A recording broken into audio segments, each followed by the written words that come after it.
Karmeti by भी राजस्थान की थी। करमेती बाई के प्रसंग में आता है कि बचपन से ही उनके चित्त में कृष्ण भक्ति थी। एक बात मैं कथा में कहा करता हूं कि भक्ति के जो गुण हैं वो दो लोगों के अंदर आते हैं। पहला कौन? जिसके पूर्व जन्म के भक्ति के संस्कार इस जन्म में भी आए हों तो ही वो भक्त बन पाता है। कहीं ना कहीं उसने पूर्व जन्म में खूब भक्ति करी है, इस जन्म में किसी की कथा सुन के, कहीं दर्शन करके, किसी सत्संग को करके उसके चित्त में भक्ति आ जाती है। तो भक्ति के जागृत होने का पहला कारण क्या है? पूर्व के संस्कार। और या फिर भक्ति दूसरे प्रकार के लोगों में आती है जो घोर नास्तिक हों, घोर कामी, घोर क्रोधी, घोर लोभी, सब चीज घोर ही घोर हो। उनको जीवन में एक ऐसी ठोकर लगती है कि उस ठोकर के बाद वो भक्त बन जाते हैं, उनको फिर वो भक्ति मार्ग में आ जाते हैं। तो मीराबाई, करमेती बाई, सूरदास, कुंभनदास, रैदास, ये सब कौन है? ये सब पूर्व के भक्ति संस्कार वाले भक्त हैं। इनके जन्म में पूर्व से संस्कार थे। सब लोग बहुत ध्यान से सुनो।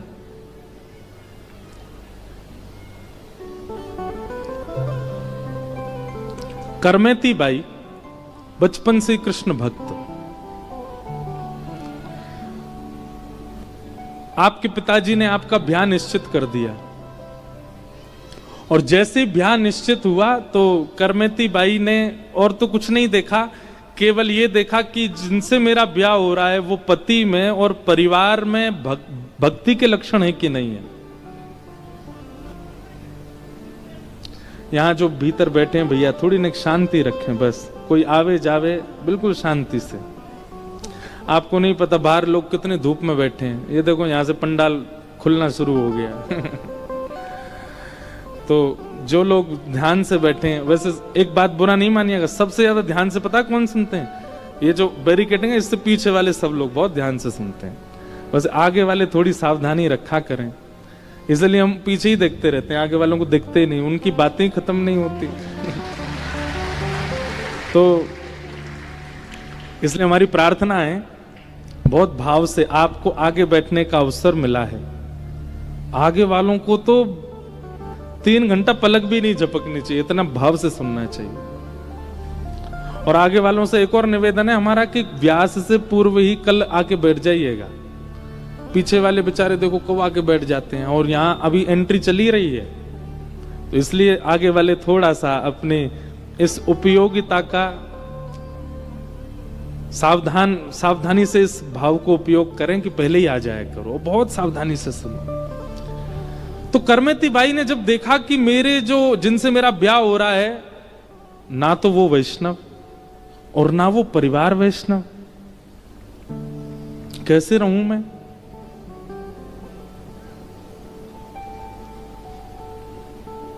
करमेती बाई ने खूब सोचा, माता पिता की आज्ञा मुझको माननी है, माता पिता को निराश नहीं करना है। पर अपने पिताजी से जाके कहा, पिताजी आप ये तो सोच लीजिए कि जिससे मेरा ब्याह हो रहा है उसको दूर दूर तक भक्ति का कोई लक्षण नहीं है, मैं कैसे जीऊंगी उसके साथ?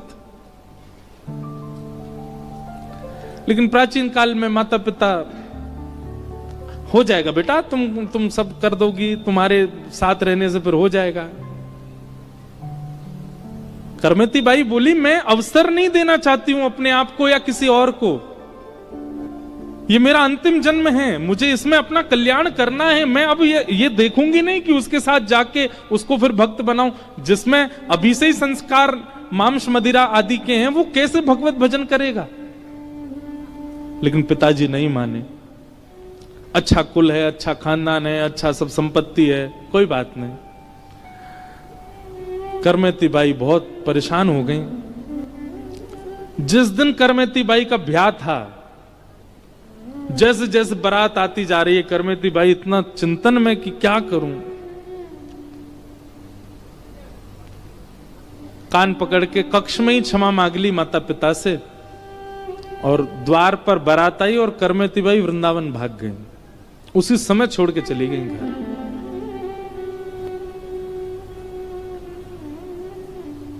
बहुत सुंदर चरित्र है करमेती बाई का। आपके पीछे सैनिक लगाए गए ढूंढने के लिए, तो सैनिकों से बचने के लिए स्थान ढूंढे, कहां जाऊं, तो रेगिस्तान था। उस रेगिस्तान में एक मरा हुआ ऊंट पड़ा था। उस ऊंट के कंकाल के भीतर करमेती बाई 3 दिन तक बैठी रही। जब आप वृंदावन आई तो वृंदावन में धीमे धीमे फिर जब आप बैरागन हो गई, बिल्कुल जोगी हो गई, वृंदावन में रहकर भजन कर, तो एक बार एक संत ने प्रश्न किया, करमेती जी हमने सुना है कि जब आप वृंदावन आई थी 3 दिन तक आप ऊंट के भीतर रही सैनिकों से बचने के लिए। करमेती जी बोली हाँ। आपको दुर्गंध नहीं आई वहां पर? हम तो मरे हुए जानवर के पास नहीं, जानवर कहीं दूर मर जाए तो उस स्थान में नहीं खड़ा हुआ जा सकता, आप उसके भीतर 3 दिन तक बैठी, आपको दुर्गंध नहीं आई?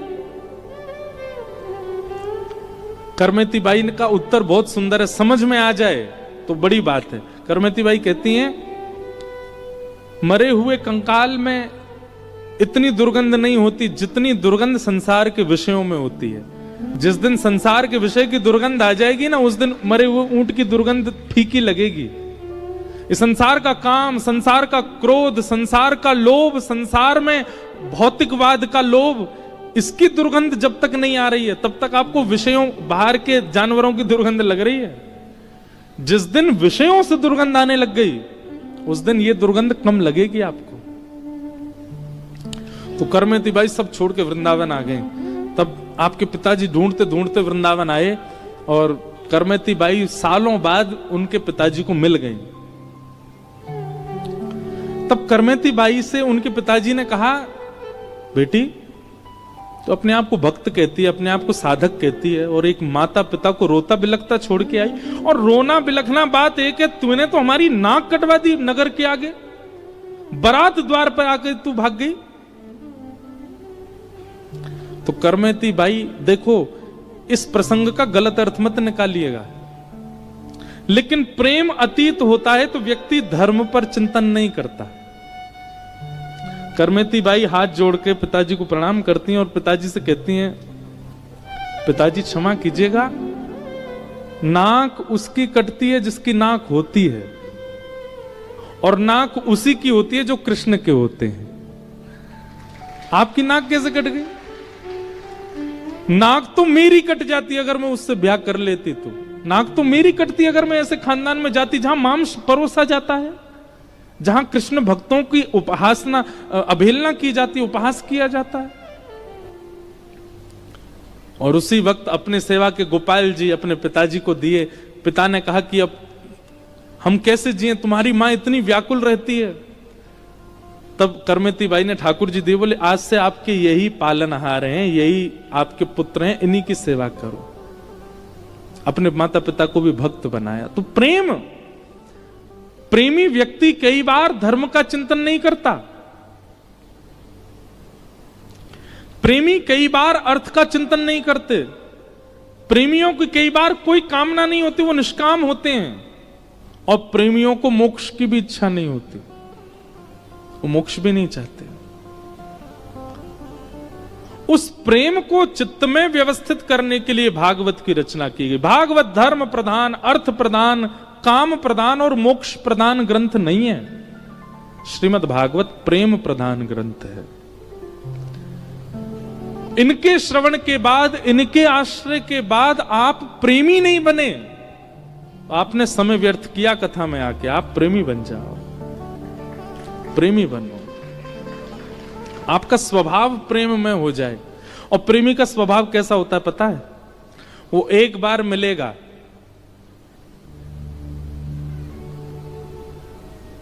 और मिलने के बाद जब जाएगा तो उसका स्मरण आपके चिंतन से नहीं जा पाएगा। उसकी क्रिया, उसका स्मरण आपको भावुक कर देगा, उसकी चर्चा आपको व्याकुल कर देगी।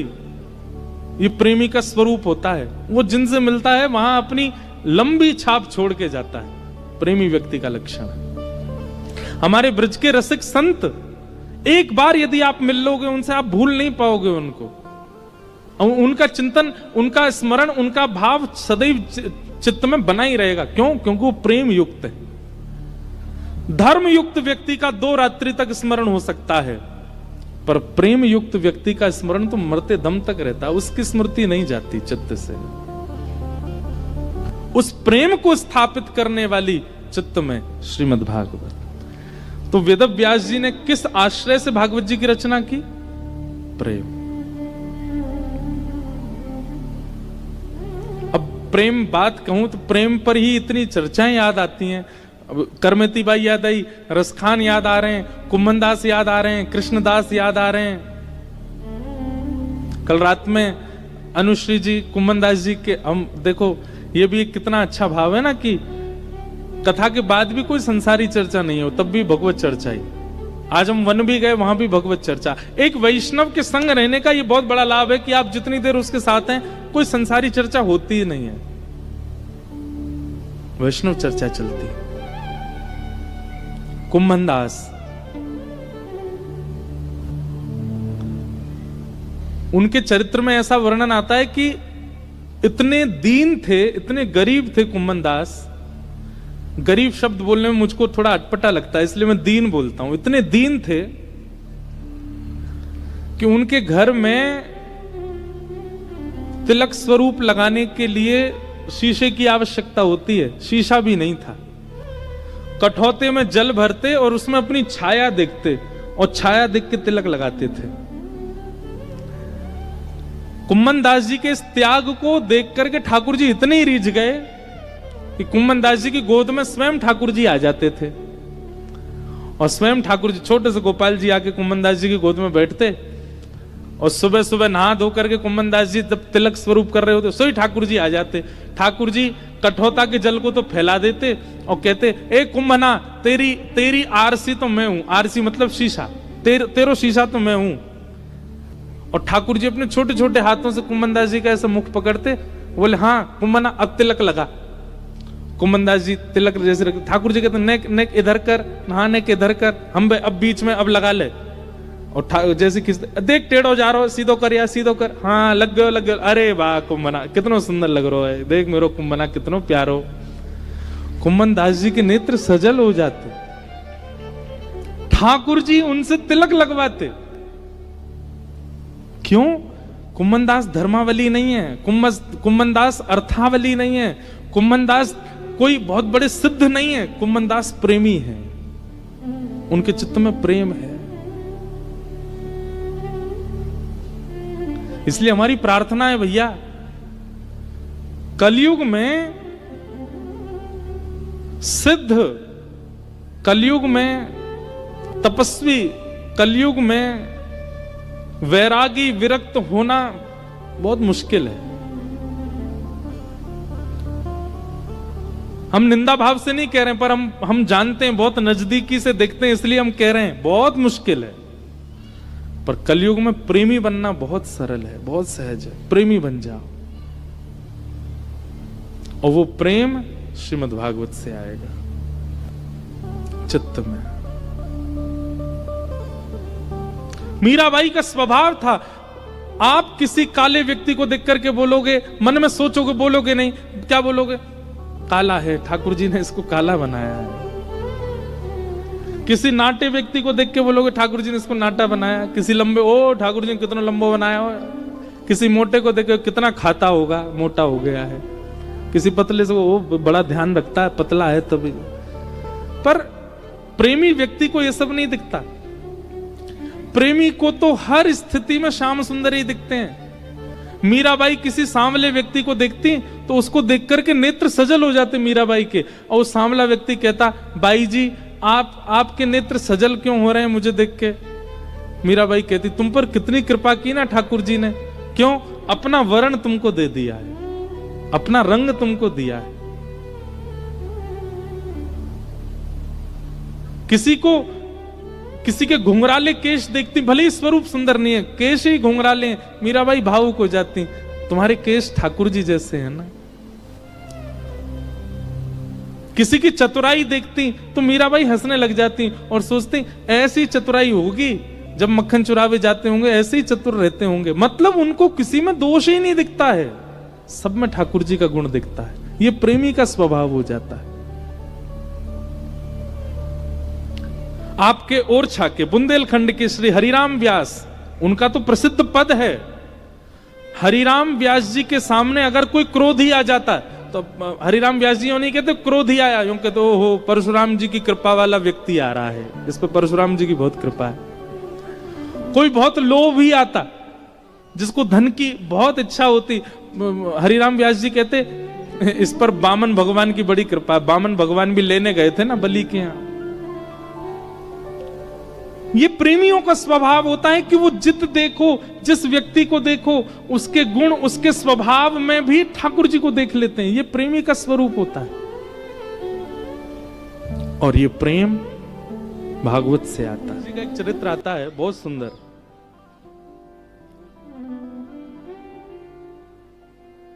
बिहारी जी जब प्रकट हो गए वृंदावन में, शुकुंज बिहारी लाल, बांके बिहारी लाल,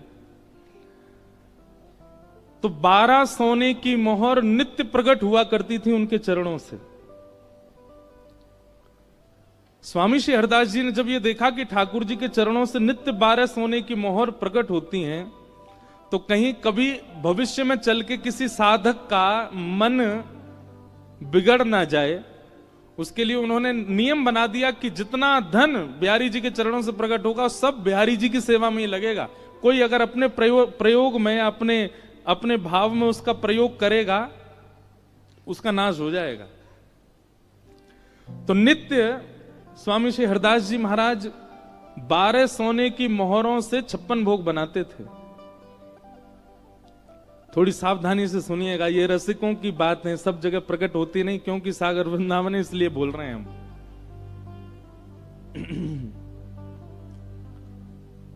तो 12 सोने की मोहर, कितना प्रसाद बनता होगा उससे। पूरा वृंदावन पा लेता था।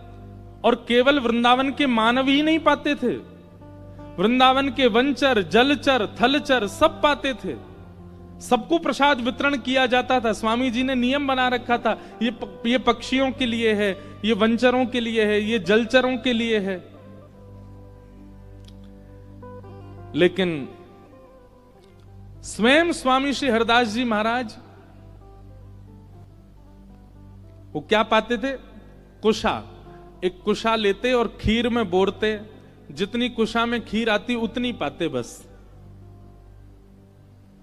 आजकल के वैष्णवों को सीखना चाहिए, हम किसी की निंदा नहीं कर रहे हैं, पर आजकल वैष्णव ऐसे भी हो गए, घर में ठाकुर जी की सेवा करते हैं और फिर अपनी जीव को जो चाहिए वो ठाकुर जी को भोग लगा देते हैं। खुद की खाने की मन हो रही है पानी पूरी, तो ठाकुर जी को पवा देंगे और फिर भोग का नाम लेके खुद पा लेते हैं। कई घरों में तो खुद का मन करता है कि हम बर्गर खाएं, तो घर होममेड बर्गर बनाते हैं ठाकुर जी के लिए, ठाकुर जी को भोग बना के पवा देते हैं।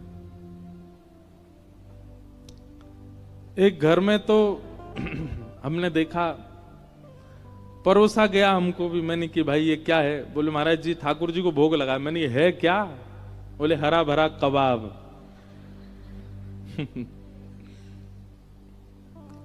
मैं ठाकुर जी नाक बंद करके मुंह सकोड़ के भाग जाते होंगे।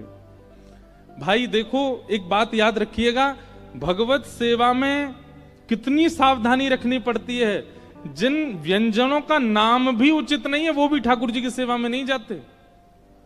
जिन व्यंजनों का स्वरूप सुंदर नहीं, वो भी कहीं कहीं ठाकुर जी की सेवा में नहीं जाते। अब जैसे कई मंदिरों में बैगन का भरता का भोग लगता है, पर बैगन का भरता उसको जब छिलका उतार के मीट दिया जाता है उसका स्वरूप इतना सुंदर नहीं होता। कई मंदिरों में उसका भोग नहीं लगता। कई मंदिरों में टमाटर का भोग नहीं लगता। क्यों? क्योंकि खोलने के बाद उसका स्वरूप लाल लाल होता है। गाजर का भोग नहीं लगता, मूली का भोग नहीं लगता।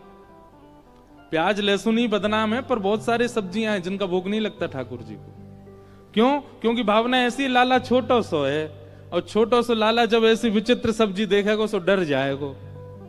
ठाकुर जी वही पाते हैं जिसका स्वरूप भी सुंदर हो। तो स्वामी श्री हरदास जी महाराज 56 भोग बनाते, लेकिन स्वयं की पाने की बारी आती तो केवल कुशा लेते और खीर में बोरते, और जितनी खीर आती कुशा में उतना पाते। एक सीख में जितनी खीर आती है, उनके इस त्याग से एक दिन हमारे वृंदावन बिहारी लाल स्वामी श्री हरदास जी से बोले, स्वामी जी हमको बहुत पीड़ा होती है, आप हमको तो 56 भोग पवाते हो, खुद ये इतनी सी सीख में खीर बोर के पाते हो, और कभी कभी भिक्षा लेते थे तो भिक्षा में क्या पाते थे, ब्रजवासियों के घर से चने आते थे भुने हुए, वो चने पाते थे।